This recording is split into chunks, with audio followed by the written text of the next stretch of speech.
It is time now to take a look back at the news of the week, starting talking with our reporters and what we call the Reporter Rewind. We have a full table.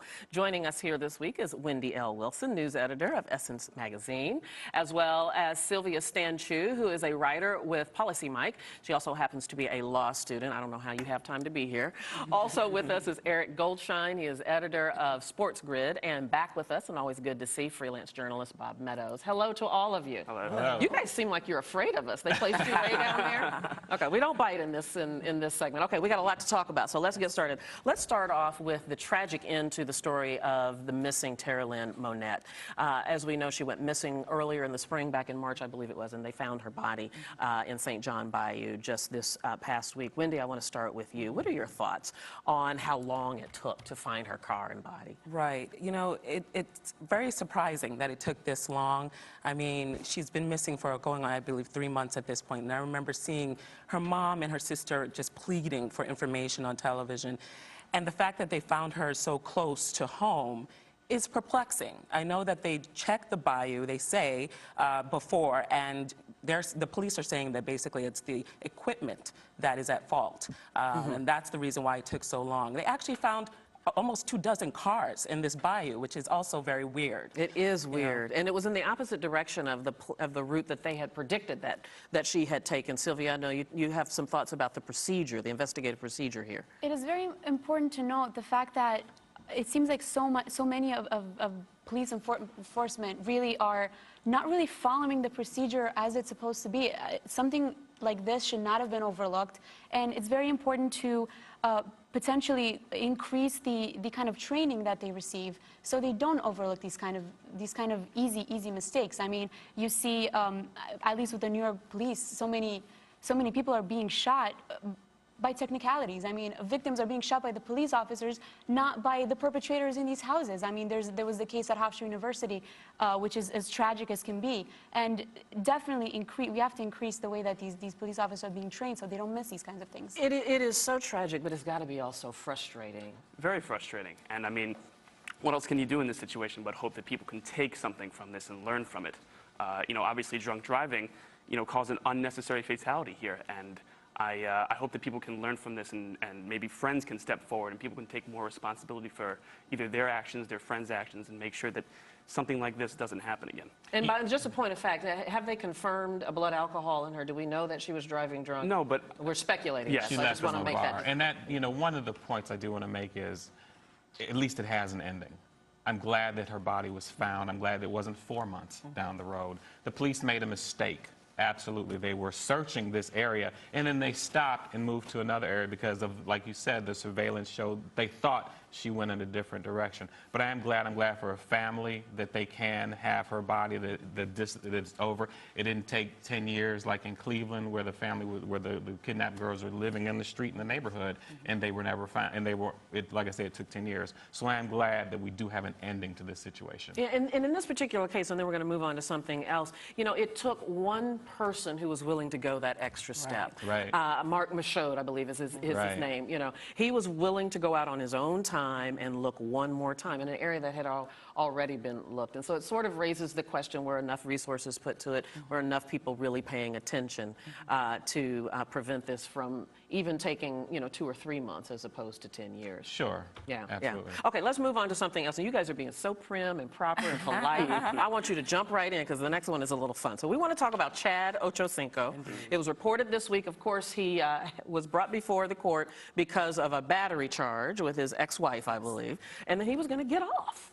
He was going to be sentenced to community service. I think the judge had already said that. The judge said, you should thank your lawyer. So he patted the judge on the behind. The gallery behind him laughed, and that ticked off the judge. And that is ridiculous. Chat Ochocinco, who I did not care for as a football player, I'll just put that out there, he was respectful for this whole proceeding. If you watched it, he's yes, ma'am, no, ma'am, all that way. He pats she's saying to him, your lawyer was awesome, wasn't he? And he's like, yes, he was. And he pats him on the behind. He did not do anything. He didn't like turn, and you know, he was not demonstrative. It was really just, he's a football player. He made that choice right there, and that was probably the wrong choice. But he wasn't trying to show up the judge.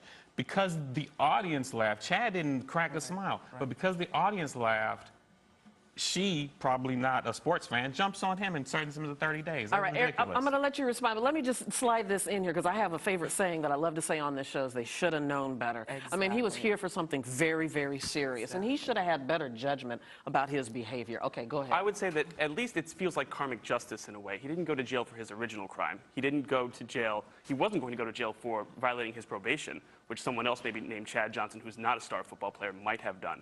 You know, that being said, it seemed like a huge overreaction on the judge's part. And at the end of the day, does the punishment really fit the crime? If the crime here is slapping your lawyer on the butt, should it be 30 days in jail? You know, I don't think All right, is this the guys against the girls? What do you all think? I think it's going to be because I mean, yes, it was a little bit overboard by the judge's case, but let's look at this. I don't think the judge necessarily was unbiased in this situation. We don't know her background. We don't know if she had a situation where maybe she's domestic violence is in her family. She may have had a personal situation on her own. I think, yes, she may have taken it too far, but I was more offended by the way that Chad was dressed in the courtroom than, you know, his behavior. He didn't come in with a serious mindset from the very beginning, and that showed. Mm-hmm. And Sylvia, you have a very specific opinion I have a very here. serious stance. I mean, at the very least, the attorney should have briefed the client on the fact that you need to be extremely careful on how you behave and not to commit contempt of court. This was truly, I believe, contempt of court. He behaved as if he was on the football field. This is not appropriate, and I don't think it's appropriate that he would have gotten off while a regular person who would have behaved this way would have had to get in trouble and to be in jail. And I mean, what was next? What if he chest bumped his attorney? You know? See, no, but that he did not chest bump his attorney. But from our standpoint here, I'm going to be on your side. From a girl's standpoint, it's the same thing. It is not, but it's not the same thing. If he had jumped up and chest bumped his attorney, that was certainly, but he made this action, and here's the thing, it's 30 days in jail. That's what you're saying, appropriate. 30 days in jail for smacking his, not smacking. 30 days in jail for not taking the situation seriously. Yeah. That's really That's what the that is. crime. And didn't he try to 30 deny that he days? did it? When the judge asked him about why these people are, you know, what did you just do? Didn't he say, I didn't do anything? He goes, but she says, but all these people are laughing. I think it was, yeah. it seemed like she was basing it more on the response of other people rather than what he did. Yeah, well, I still say he should have known. I believe it's a quid pro quo, slap for slap. You slap your attorney, you get slapped with 30 days in jail. There has to be some sort of precedent, some sort of didactic ruling. And I think in this case, it really shows us, you know, you can't just let Lindsay Lohan and all these people who are high profile, who are extremely wealthy, who keep making the wrong decision, keep making the wrong decision. All right, So so you the let the lesson white here, ones off, but not the black Oh, ones. wait. Hey, let's go there.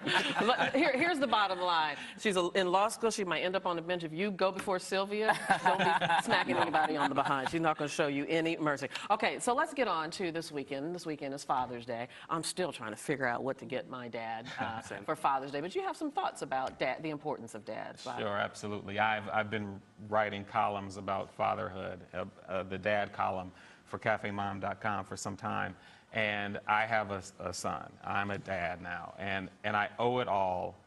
What I'm trying to do with my son, I owe it all to my father. That's what this brings to me. My father and mother married 50 years, married together. My father was always there for me, has always been there for me. He's still alive, thank God, thank goodness. And that's what I want to give my son. That's what I owe my son. That is what I would like to see all black boys and black girls receive from their black fathers, that they are in the home, that they can be relied on, that they can be counted on, that they can be trusted. That is just, and I owe that all to my father, that I'm giving it to my son. So eloquently put, and I just have to add, do fathers get short shrift on Father's Day? Yes. A little bit. Yes. Have you ever looked at the Father's Day cards? They all talk about dad is gassy, dad can't golf, dad can't fix anything, dad is lazy. Can you imagine if they did that for Mother's Day? Oh, honey, there'd be no peace in the house. Exactly. Yeah. Well, here's one thing, even though, you know, because I got to come up with something with my husband, too, because we have a daughter, is I have no doubt that I'll get a restaurant reservation at this late date. Mother's Day, right? Not it would a never chance. happen. Not a chance. All right, we're going to have to stop right there. Guys, thank you so much. Thanks Thank you so to much. Wendy Wilson, Silvia Stanciu. Thanks also to Eric Goldschein and Bob Meadows. We appreciate you coming. Come back and see us again. Sure. And happy Father's Day. And you're watching Arise America.